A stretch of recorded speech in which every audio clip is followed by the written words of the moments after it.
KRS dam ಅಚ್ಚುಕಟ್ಟು ಪ್ರದೇಶಕ್ಕೆ ಈಗಾಗಲೇ ಕಟ್ಟು ಪದ್ಧತಿಯಲ್ಲಿ ನೀರು ಕೊಡಲಾಗ್ತಾ ಇದೆ. ರೈತರು ಕೃಷಿ ಚಟುವಟಿಕೆಯಲ್ಲಿ ತೊಡಗಿದ್ದಾರೆ. ಆದರೆ ಮಂಡ್ಯ ಜಿಲ್ಲೆಯ ಕೇರ್ಪೇಟೆ ಹಾಗೂ ನಾಗಮಂಗಲ ತಾಲೂಕಿಗೆ ಹೇಮಾವತಿ ನೀರೇ ಅನಿವಾರ್ಯ. ಆ ನೀರು ಬಂದರೆ ಇಲ್ಲಿನ ರೈತರು ಕೃಷಿ ಮಾಡೋಕ್ಕೆ ಸಾಧ್ಯ. ಆದರೆ ಬೇಸಿಗೆ ಬೆಳೆಗೆ ಆಗಲಿ ಅಥವಾ ಕಟ್ಟು ಪದ್ಧತಿಯಲ್ಲಿ ಕೆರೆಕಟ್ಟೆಗಳಿಗೆ ನೀರನ್ನು ಬಿಡ್ತಾ ಇಲ್ಲ. ಇದು ರೈತರ ಆಕ್ರೋಶಕ್ಕೆ ಕಾರಣ ಆಗಿರುವಂಥದ್ದು. ಈ ಬಗ್ಗೆ ಮಾತಾಡೋದಕ್ಕೆ ನಮ್ಮ ಜೊತೆ ರೈತ ಮುಖಂಡರುಗಳಿದ್ದಾರೆ, ಅವ್ರನ್ನ ಮಾತಾಡಿಸ್ತೀನಿ. ಸರ್, ಈಗಾಗಲೇ ಕೆಆರ್ಎಸ್ ಭಾಗದ ರೈತರಿಗೆ ಅಂದರೆ ಕೆಆರ್ಎಸ್ ಅಚ್ಚುಕಟ್ಟು ಪ್ರದೇಶದಲ್ಲಿ ನೀರು ಬಿಟ್ಟಿದ್ದಾರೆ. ಕಟ್ಟು ಪದ್ಧತಿಯಲ್ಲಿ ಈಗಾಗಲೇ ಭತ್ತ ಸೇರಿದಂತೆ ಕೃಷಿ ಚಟುವಟಿಕೆಯಲ್ಲಿ ರೈತರು ತೊಡಗಿದ್ದಾರೆ. ಆದರೆ ನಿಮ್ಮೆರಡು ತಾಲೂಕು ಕೇರ್ಪೇಟೆ ಹಾಗೂ ನಾಗಮಂಗಲ ನೀರು ಬಂದಿಲ್ಲ. ನೋಡಿ, ರಾಜ್ಯದಲ್ಲಿ ಒಂದೇ ಜಿಲ್ಲೆಯಲ್ಲಿ ಎರಡು ಥರ ತಾರತಮ್ಯ. ಒಂದು ರೀತಿ ಹೇಮಾವತಿಗೆ ಒಂದು ರೀತಿ, ಕೆ ಆರ್ ಎಸ್ ಡ್ಯಾಮ್ಗೆ ಒಂದು. ಹೇಮಾವತಿ ಕೆ ಆರ್ ಎಸ್ಸು ಎರಡು. ಹೇಮಾವತಿ ಇದ್ರೇ ಕೆ ಆರ್ ಎಸ್ಸು ಅಂತ ನಾವು ತಿಳ್ಕೊಂಡಿದ್ದೀವಿ. ಬಟ್ ಹೇಮಾವತಿಗೆ ಒಂದು ಸರ್ಕಾರದ ರೂಲು, ಕಾವೇರಿಗೆ ಒಂದು ರೂಲು ಅನ್ನಂಗೆ. ನೋಡಿ, ಈಗ ಹೇಮಾವತಿಯಿಂದ ನೀರನ್ನು ಈಗ ಬೇಕಾದಷ್ಟು ಡ್ಯಾಮಲ್ಲಿ ನೀರಿದೆ. ಈಗಾಗಲೇ ನೀರು ಕೊಡ್ತಾರೇನೋ ಅಂತ ಕೂಡ ರೈತರು ಹಾಗೇನೂ ಹಾಯ್ಕೊಂಡಿದ್ದಾರೆ. ಭತ್ತನೂ ನಾಟಿ ಮಾಡೋ ಸಂದರ್ಭದಲ್ಲಿ ಅಧಿಕಾರಿಗಳು ಇಲ್ಲಿವರೆಗೂ ನೀರು ಕೊಡಿಸಿಲ್ಲ. ಅಂದರೆ ಈ ಸರ್ಕಾರ ಹೇಳಬೇಕು. ನಾವು ಯಾಕೆಂದರೆ ಅಧಿಕಾರಿಗಳು ಒಂದು ರೀತಿ ಹೇಳಿದ್ರೆ ಸರ್ಕಾರ ಹೇಳಬೇಕು. ಡ್ಯಾಮಲ್ಲಿ ಎಷ್ಟು TMC ನೀರಿದೆ, ರೈತರಿಗೆ ಒಂದು ತಿಂಗಳಿಗೆ ಎಷ್ಟು ಹರಿಸ್ಬೇಕಾಗಿರ್ತದೆ.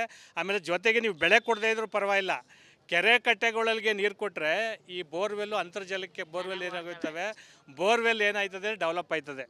ಬೋರ್ವೆಲ್ ಚೆನ್ನಾಗಿ ಹೊಡೆದ್ರೆ ಈ ರೈತರು ಸಮೃದ್ಧವಾಗಿ ವೆಜಿಟೇಬಲ್, ತರಕಾರಿ ತವಿಯಿಂದ ಹಣ್ಣು ಹಂಪಳ, ತೆಂಗು, ಪ್ರತಿ ಅಡಿಕೆ ಇವೆಲ್ಲನೂ ಅದರೊಂದೇ ನೆಮ್ಕೊಂಡಿದ್ದೀವಿ. ಇದು ಯಾಕೆ ಜ್ಞಾನ ಇಲ್ಲ?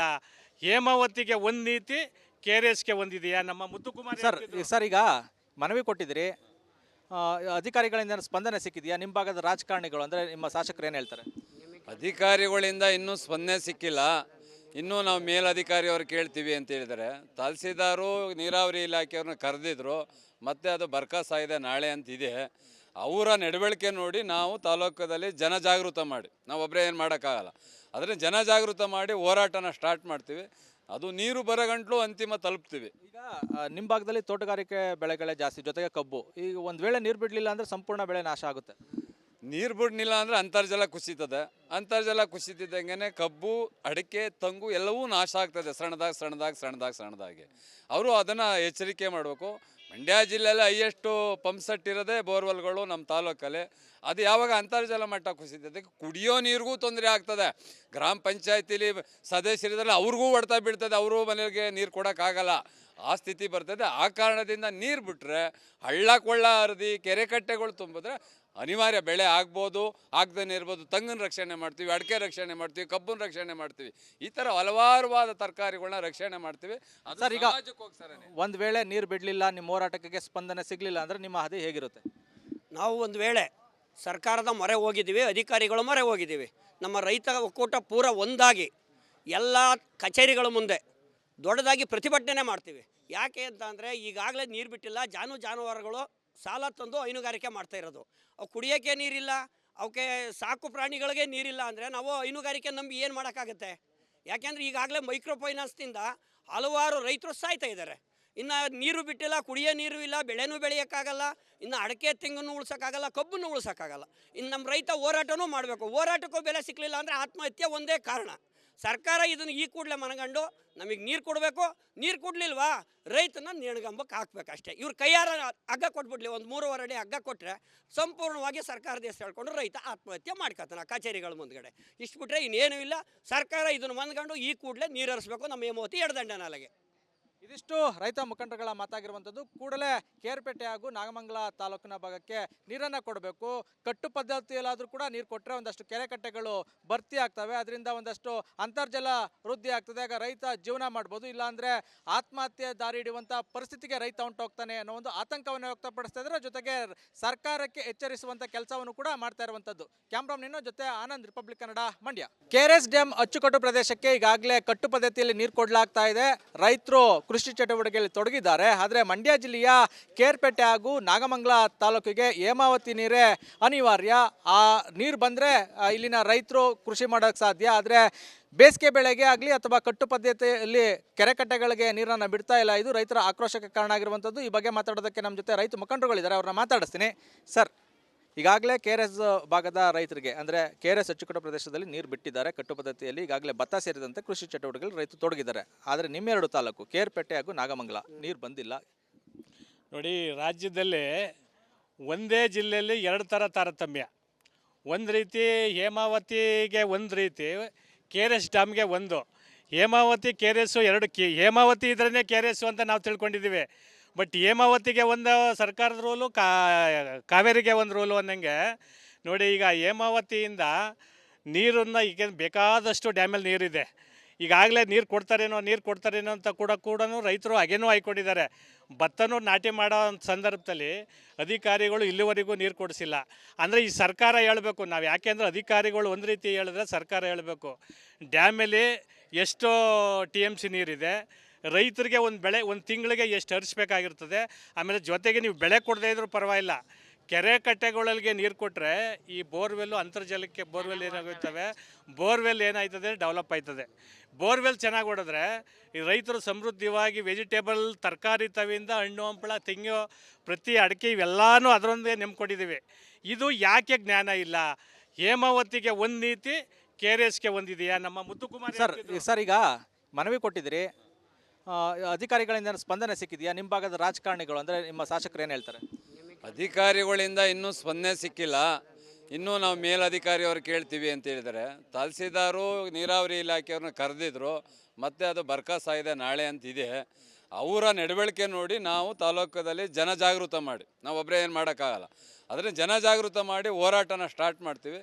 ಅದು ನೀರು ಬರಗಂಟ್ಲು ಅಂತಿಮ ತಲುಪ್ತೀವಿ. ಈಗ ನಿಮ್ಮ ಭಾಗದಲ್ಲಿ ತೋಟಗಾರಿಕೆ ಬೆಳೆಗಳೇ ಜಾಸ್ತಿ, ಜೊತೆಗೆ ಕಬ್ಬು. ಈಗ ಒಂದು ವೇಳೆ ನೀರು ಬಿಡಲಿಲ್ಲ ಅಂದರೆ ಸಂಪೂರ್ಣ ಬೆಳೆ ನಾಶ ಆಗುತ್ತೆ. ನೀರು ಬಿಡಲಿಲ್ಲ ಅಂದರೆ ಅಂತರ್ಜಲ ಕುಸಿತದೆ. ಅಂತರ್ಜಲ ಕುಸಿತಿದ್ದಂಗೆ ಕಬ್ಬು, ಅಡಿಕೆ, ತೆಂಗು ಎಲ್ಲವೂ ನಾಶ ಆಗ್ತದೆ ಸಣ್ಣದಾಗಿ. ಅವರು ಅದನ್ನು ಎಚ್ಚರಿಕೆ ಮಾಡಬೇಕು. ಮಂಡ್ಯ ಜಿಲ್ಲೆಯಲ್ಲಿ ಹೈಯೆಸ್ಟು ಪಂಪ್ ಸೆಟ್ ಇರೋದೇ ಬೋರ್ವೆಲ್ಗಳು ನಮ್ಮ ತಾಲೂಕಲ್ಲಿ. ಅದು ಯಾವಾಗ ಅಂತರ್ಜಲ ಮಟ್ಟ ಕುಸಿತದೆ, ಕುಡಿಯೋ ನೀರಿಗೂ ತೊಂದರೆ ಆಗ್ತದೆ. ಗ್ರಾಮ ಪಂಚಾಯತಿಲಿ ಸದಸ್ಯರಿದ್ರೆ ಅವ್ರಿಗೂ ಹೊಡ್ತಾ ಬೀಳ್ತದೆ, ಅವರು ಮನೆಗೆ ನೀರು ಕೊಡೋಕ್ಕಾಗಲ್ಲ, ಆ ಸ್ಥಿತಿ ಬರ್ತದೆ. ಆ ಕಾರಣದಿಂದ ನೀರು ಬಿಟ್ಟರೆ ಹಳ್ಳ ಕೊಳ್ಳ ಹರಿದು ಕೆರೆ ಕಟ್ಟೆಗಳು ತುಂಬಿದ್ರೆ ಅನಿವಾರ್ಯ ಬೆಳೆ ಆಗ್ಬೋದು, ಆಗದೇ ಇರ್ಬೋದು. ತೆಂಗಿನ ರಕ್ಷಣೆ ಮಾಡ್ತೀವಿ, ಅಡಿಕೆ ರಕ್ಷಣೆ ಮಾಡ್ತೀವಿ, ಕಬ್ಬನ ರಕ್ಷಣೆ ಮಾಡ್ತೀವಿ. ಈ ಥರ ಹಲವಾರುವಾದ ತರಕಾರಿಗಳನ್ನ ರಕ್ಷಣೆ ಮಾಡ್ತೀವಿ. ಸರ್ ಈಗ ಒಂದು ವೇಳೆ ನೀರು ಬಿಡಲಿಲ್ಲ, ನಿಮ್ಮ ಹೋರಾಟಕ್ಕೆ ಸ್ಪಂದನೆ ಸಿಗಲಿಲ್ಲ ಅಂದರೆ ನಿಮ್ಮ ಹಾದಿ ಹೇಗಿರುತ್ತೆ? ನಾವು ಒಂದು ವೇಳೆ ಸರ್ಕಾರದ ಮೊರೆ ಹೋಗಿದ್ದೀವಿ, ಅಧಿಕಾರಿಗಳ ಮೊರೆ ಹೋಗಿದ್ದೀವಿ. ನಮ್ಮ ರೈತ ಒಕ್ಕೂಟ ಪೂರ ಒಂದಾಗಿ ಎಲ್ಲ ಕಚೇರಿಗಳ ಮುಂದೆ ದೊಡ್ಡದಾಗಿ ಪ್ರತಿಭಟನೆ ಮಾಡ್ತೀವಿ. ಯಾಕೆ ಅಂತ ಅಂದರೆ ಈಗಾಗಲೇ ನೀರು ಬಿಟ್ಟಿಲ್ಲ, ಜಾನುವಾರುಗಳು ಸಾಲ ತಂದು ಹೈನುಗಾರಿಕೆ ಮಾಡ್ತಾ ಇರೋದು. ಅವು ಕುಡಿಯೋಕ್ಕೆ ನೀರಿಲ್ಲ, ಅವಕ್ಕೆ ಸಾಕು ಪ್ರಾಣಿಗಳಿಗೆ ನೀರಿಲ್ಲ ಅಂದರೆ ನಾವು ಹೈನುಗಾರಿಕೆ ನಂಬಿ ಏನು ಮಾಡೋಕ್ಕಾಗುತ್ತೆ? ಯಾಕೆಂದರೆ ಈಗಾಗಲೇ ಮೈಕ್ರೋ ಫೈನಾನ್ಸ್ನಿಂದ ಹಲವಾರು ರೈತರು ಸಾಯ್ತಾ ಇದ್ದಾರೆ. ಇನ್ನು ನೀರು ಬಿಟ್ಟಿಲ್ಲ, ಕುಡಿಯೋ ನೀರು ಇಲ್ಲ, ಬೆಳೆನೂ ಬೆಳೆಯೋಕ್ಕಾಗಲ್ಲ, ಇನ್ನು ಅಡಿಕೆ ತೆಂಗನ್ನು ಉಳ್ಸೋಕ್ಕಾಗಲ್ಲ, ಕಬ್ಬನ್ನು ಉಳ್ಸೋಕ್ಕಾಗಲ್ಲ. ಇನ್ನು ನಮ್ಮ ರೈತ ಹೋರಾಟನೂ ಮಾಡಬೇಕು. ಹೋರಾಟಕ್ಕೂ ಬೆಲೆ ಸಿಕ್ಕಲಿಲ್ಲ ಅಂದರೆ ಆತ್ಮಹತ್ಯೆ ಒಂದೇ ಕಾರಣ. ಸರ್ಕಾರ ಇದನ್ನು ಈ ಕೂಡಲೇ ಮನಗಂಡು ನಮಗೆ ನೀರು ಕೊಡಬೇಕು. ನೀರು ಕೊಡಲಿಲ್ವಾ ರೈತನ ನೇಣಿಗಂಬಕ್ಕೆ ಹಾಕ್ಬೇಕು ಅಷ್ಟೇ. ಇವ್ರು ಕೈಯಾರ ಹಗ್ಗ ಕೊಟ್ಬಿಡ್ಲಿ, ಒಂದು 3.5 ಅಡಿ ಹಗ್ಗ ಕೊಟ್ಟರೆ ಸಂಪೂರ್ಣವಾಗಿ ಸರ್ಕಾರದ ಹೆಸರು ಹೇಳ್ಕೊಂಡು ರೈತ ಆತ್ಮಹತ್ಯೆ ಮಾಡ್ಕೊತಾನೆ ಕಚೇರಿಗಳ ಮುಂದ್ಗಡೆ. ಇಷ್ಟು ಬಿಟ್ಟರೆ ಇನ್ನೇನೂ ಇಲ್ಲ. ಸರ್ಕಾರ ಇದನ್ನು ಮನಗಂಡು ಈ ಕೂಡಲೇ ನೀರು ಹರಿಸ್ಬೇಕು ನಮ್ಮ ಹೇಮಾವತಿ ಎಡದಂಡ ನಾಲೆಗೆ. ಇದಿಷ್ಟು ರೈತ ಮುಖಂಡರುಗಳ ಮಾತಾಗಿರುವಂಥದ್ದು. ಕೂಡಲೇ ಕೇರ್ಪೇಟೆ ಹಾಗೂ ನಾಗಮಂಗಲ ತಾಲೂಕಿನ ಭಾಗಕ್ಕೆ ನೀರನ್ನು ಕೊಡಬೇಕು. ಕಟ್ಟು ಪದ್ಧತಿಯಲ್ಲಾದರೂ ಕೂಡ ನೀರು ಕೊಟ್ಟರೆ ಒಂದಷ್ಟು ಕೆರೆ ಕಟ್ಟೆಗಳು ಭರ್ತಿ ಆಗ್ತವೆ, ಅದರಿಂದ ಒಂದಷ್ಟು ಅಂತರ್ಜಲ ವೃದ್ಧಿ ಆಗ್ತದೆ. ಆಗ ರೈತ ಜೀವನ ಮಾಡ್ಬೋದು, ಇಲ್ಲಾಂದರೆ ಆತ್ಮಹತ್ಯೆ ದಾರಿ ಹಿಡಿಯುವಂಥ ಪರಿಸ್ಥಿತಿಗೆ ರೈತ ಹೊಂಟೋಗ್ತಾನೆ ಅನ್ನೋ ಒಂದು ಆತಂಕವನ್ನು ವ್ಯಕ್ತಪಡಿಸ್ತಾ ಇದ್ದಾರೆ. ಜೊತೆಗೆ ಸರ್ಕಾರಕ್ಕೆ ಎಚ್ಚರಿಸುವಂಥ ಕೆಲಸವನ್ನು ಕೂಡ ಮಾಡ್ತಾ ಇರುವಂಥದ್ದು. ಕ್ಯಾಮ್ರಾಮನ್ ಜೊತೆ Anand, republic Kannada, Mandya. KRS dam ಅಚ್ಚುಕಟ್ಟು ಪ್ರದೇಶಕ್ಕೆ ಈಗಾಗಲೇ ಕಟ್ಟು ಪದ್ಧತಿಯಲ್ಲಿ ನೀರು ಕೊಡಲಾಗ್ತಾ ಇದೆ. ರೈತರು ಕೃಷಿ ಚಟುವಟಿಕೆಯಲ್ಲಿ ತೊಡಗಿದ್ದಾರೆ. ಆದರೆ ಮಂಡ್ಯ ಜಿಲ್ಲೆಯ ಕೇರ್ಪೇಟೆ ಹಾಗೂ ನಾಗಮಂಗಲ ತಾಲೂಕಿಗೆ ಹೇಮಾವತಿ ನೀರೇ ಅನಿವಾರ್ಯ. ಆ ನೀರು ಬಂದರೆ ಇಲ್ಲಿನ ರೈತರು ಕೃಷಿ ಮಾಡೋಕ್ಕೆ ಸಾಧ್ಯ. ಆದರೆ ಬೇಸಿಗೆ ಬೆಳೆಗೆ ಆಗಲಿ ಅಥವಾ ಕಟ್ಟು ಪದ್ಧತಿಯಲ್ಲಿ ಕೆರೆ ಕಟ್ಟೆಗಳಿಗೆ ನೀರನ್ನು ಬಿಡ್ತಾ ಇಲ್ಲ. ಇದು ರೈತರ ಆಕ್ರೋಶಕ್ಕೆ ಕಾರಣ ಆಗಿರುವಂಥದ್ದು. ಈ ಬಗ್ಗೆ ಮಾತಾಡೋದಕ್ಕೆ ನಮ್ಮ ಜೊತೆ ರೈತ ಮುಖಂಡರುಗಳಿದ್ದಾರೆ, ಅವ್ರನ್ನ ಮಾತಾಡಿಸ್ತೀನಿ. ಸರ್, ಈಗಾಗಲೇ KRS ಭಾಗದ ರೈತರಿಗೆ ಅಂದರೆ KRS ಅಚ್ಚುಕಟ್ಟು ಪ್ರದೇಶದಲ್ಲಿ ನೀರು ಬಿಟ್ಟಿದ್ದಾರೆ ಕಟ್ಟು ಪದ್ಧತಿಯಲ್ಲಿ. ಈಗಾಗಲೇ ಭತ್ತ ಸೇರಿದಂತೆ ಕೃಷಿ ಚಟುವಟಿಕೆಗಳು ರೈತರು ತೊಡಗಿದ್ದಾರೆ. ಆದರೆ ನಿಮ್ಮೆರಡು ತಾಲೂಕು ಕೇರ್ಪೇಟೆ ಹಾಗೂ ನಾಗಮಂಗಲ ನೀರು ಬಂದಿಲ್ಲ.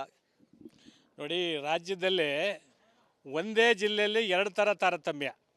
ಒಂದು ರೀತಿ ಹೇಮಾವತಿಗೆ ಒಂದು ರೀತಿ, KRS ಡ್ಯಾಮ್ಗೆ ಒಂದು. ಹೇಮಾವತಿ KRS ಎರಡು ಹೇಮಾವತಿ ಇದ್ರೇ KRS ಅಂತ ನಾವು ತಿಳ್ಕೊಂಡಿದ್ದೀವಿ.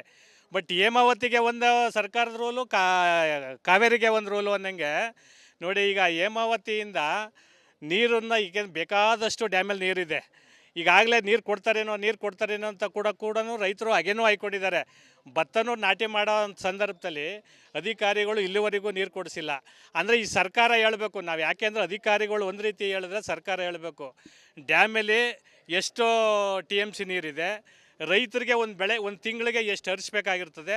ಆಮೇಲೆ ಜೊತೆಗೆ ನೀವು ಬೆಳೆ ಕೊಡದೇ ಇದ್ರೂ ಪರವಾಗಿಲ್ಲ, ಕೆರೆ ಕಟ್ಟೆಗಳಿಗೆ ನೀರು ಕೊಟ್ಟರೆ ಈ ಬೋರ್ವೆಲ್ಲು ಅಂತರ್ಜಲಕ್ಕೆ ಬೋರ್ವೆಲ್ ಏನಾಗುತ್ತವೆ, ಬೋರ್ವೆಲ್ ಏನಾಯ್ತದೆ ಡೆವಲಪ್ ಆಯ್ತದೆ. ಬೋರ್ವೆಲ್ ಚೆನ್ನಾಗಿ ಹೊಡೆದ್ರೆ ಈ ರೈತರು ಸಮೃದ್ಧವಾಗಿ ವೆಜಿಟೇಬಲ್, ತರಕಾರಿ ತವಿಯಿಂದ ಹಣ್ಣು ಹಂಪಳ, ತೆಂಗು, ಪ್ರತಿ ಅಡಿಕೆ ಇವೆಲ್ಲನೂ ಅದರೊಂದೇ ನೆಮ್ಕೊಂಡಿದ್ದೀವಿ. ಇದು ಯಾಕೆ ಜ್ಞಾನ ಇಲ್ಲ? ಹೇಮಾವತಿಗೆ ಒಂದು ನೀತಿ, KRSಗೆ ಒಂದಿದೆಯಾ? ನಮ್ಮ ಮುತ್ತುಕುಮಾರ್ ಸರ್ ಈಗ ಮನವಿ ಕೊಟ್ಟಿದ್ದೀರಿ, ಅಧಿಕಾರಿಗಳಿಂದ ಸ್ಪಂದನೆ ಸಿಕ್ಕಿದೆಯಾ? ನಿಮ್ಮ ಭಾಗದ ರಾಜಕಾರಣಿಗಳು ಅಂದರೆ ನಿಮ್ಮ ಶಾಸಕರು ಏನು ಹೇಳ್ತಾರೆ? ಅಧಿಕಾರಿಗಳಿಂದ ಇನ್ನೂ ಸ್ಪಂದನೆ ಸಿಕ್ಕಿಲ್ಲ. ಇನ್ನೂ ನಾವು ಮೇಲಧಿಕಾರಿಯವ್ರು ಕೇಳ್ತೀವಿ ಅಂತ ಹೇಳಿದ್ದಾರೆ. ತಹಸೀಲ್ದಾರು ನೀರಾವರಿ ಇಲಾಖೆಯವ್ರನ್ನ ಕರೆದಿದ್ರು, ಮತ್ತೆ ಅದು ಬರ್ಕಾಸಾಗಿದೆ ನಾಳೆ ಅಂತಿದೆ. ಅವರ ನಡವಳಿಕೆ ನೋಡಿ ನಾವು ತಾಲೂಕದಲ್ಲಿ ಜನಜಾಗೃತ ಮಾಡಿ, ನಾವು ಒಬ್ಬರೇ ಏನು ಮಾಡೋಕ್ಕಾಗಲ್ಲ, ಆದರೆ ಜನಜಾಗೃತ ಮಾಡಿ ಹೋರಾಟನ ಸ್ಟಾರ್ಟ್ ಮಾಡ್ತೀವಿ. ಅದು ನೀರು ಬರಗಂಟ್ಲು ಅಂತಿಮ ತಲುಪ್ತೀವಿ. ಈಗ ನಿಮ್ಮ ಭಾಗದಲ್ಲಿ ತೋಟಗಾರಿಕೆ ಬೆಳೆಗಳೇ ಜಾಸ್ತಿ, ಜೊತೆಗೆ ಕಬ್ಬು. ಈಗ ಒಂದು ವೇಳೆ ನೀರು ಬಿಡಲಿಲ್ಲ ಅಂದರೆ ಸಂಪೂರ್ಣ ಬೆಳೆ ನಾಶ ಆಗುತ್ತೆ. ನೀರು ಬಿಡ್ನಿಲ್ಲ ಅಂದರೆ ಅಂತರ್ಜಲ ಕುಸಿತದೆ. ಅಂತರ್ಜಲ ಕುಸಿತಿದ್ದಂಗೆ ಕಬ್ಬು, ಅಡಿಕೆ, ತಂಗು ಎಲ್ಲವೂ ನಾಶ ಆಗ್ತದೆ ಸಣ್ಣದಾಗಿ. ಅವರು ಅದನ್ನು ಎಚ್ಚರಿಕೆ ಮಾಡಬೇಕು. ಮಂಡ್ಯ ಜಿಲ್ಲೆಯಲ್ಲಿ ಹೈಯೆಸ್ಟು ಪಂಪ್ ಸೆಟ್ ಇರೋದೇ ಬೋರ್ವೆಲ್ಗಳು ನಮ್ಮ ತಾಲೂಕಲ್ಲಿ. ಅದು ಯಾವಾಗ ಅಂತರ್ಜಲ ಮಟ್ಟ ಕುಸಿತದೆ ಕುಡಿಯೋ ನೀರಿಗೂ ತೊಂದರೆ ಆಗ್ತದೆ.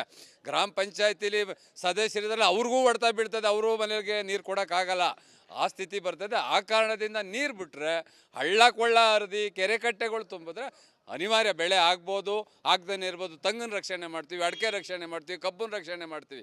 ಈ ಥರ ಹಲವಾರುವಾದ ತರಕಾರಿಗಳನ್ನ ರಕ್ಷಣೆ ಮಾಡ್ತೀವಿ. ಸರ್ ಈಗ ಒಂದು ವೇಳೆ ನೀರು ಬಿಡಲಿಲ್ಲ, ನಿಮ್ಮ ಹೋರಾಟಕ್ಕೆ ಸ್ಪಂದನೆ ಸಿಗಲಿಲ್ಲ ಅಂದರೆ ನಿಮ್ಮ ಹಾದಿ ಹೇಗಿರುತ್ತೆ? ನಾವು ಒಂದು ವೇಳೆ ಸರ್ಕಾರದ ಮೊರೆ ಹೋಗಿದ್ದೀವಿ, ಅಧಿಕಾರಿಗಳ ಮೊರೆ ಹೋಗಿದ್ದೀವಿ.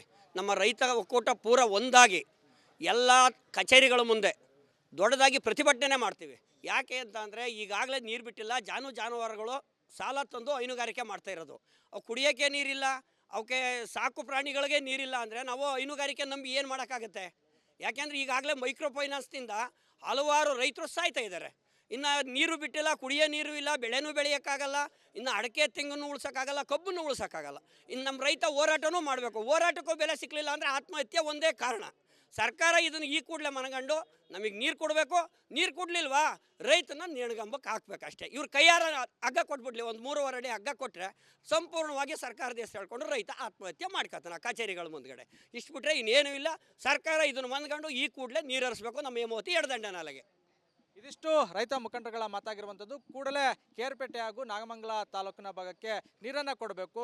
ಕಟ್ಟು ಪದ್ಧತಿಯಲ್ಲಾದರೂ ಕೂಡ ನೀರು ಕೊಟ್ಟರೆ ಒಂದಷ್ಟು ಕೆರೆ ಕಟ್ಟೆಗಳು ಭರ್ತಿ ಆಗ್ತವೆ, ಅದರಿಂದ ಒಂದಷ್ಟು ಅಂತರ್ಜಲ ವೃದ್ಧಿ ಆಗ್ತದೆ. ಆಗ ರೈತ ಜೀವನ ಮಾಡ್ಬೋದು, ಇಲ್ಲಾಂದರೆ ಆತ್ಮಹತ್ಯೆ ದಾರಿ ಹಿಡಿಯುವಂಥ ಪರಿಸ್ಥಿತಿಗೆ ರೈತ ಹೊಂಟೋಗ್ತಾನೆ ಅನ್ನೋ ಒಂದು ಆತಂಕವನ್ನು ವ್ಯಕ್ತಪಡಿಸ್ತಾ ಇದ್ದಾರೆ. ಜೊತೆಗೆ ಸರ್ಕಾರಕ್ಕೆ ಎಚ್ಚರಿಸುವಂಥ ಕೆಲಸವನ್ನು ಕೂಡ ಮಾಡ್ತಾ ಇರುವಂಥದ್ದು. ಕ್ಯಾಮ್ರಾಮನ್ ಜೊತೆ ಆನಂದ್, ರಿಪಬ್ಲಿಕ್ ಕನ್ನಡ, ಮಂಡ್ಯ.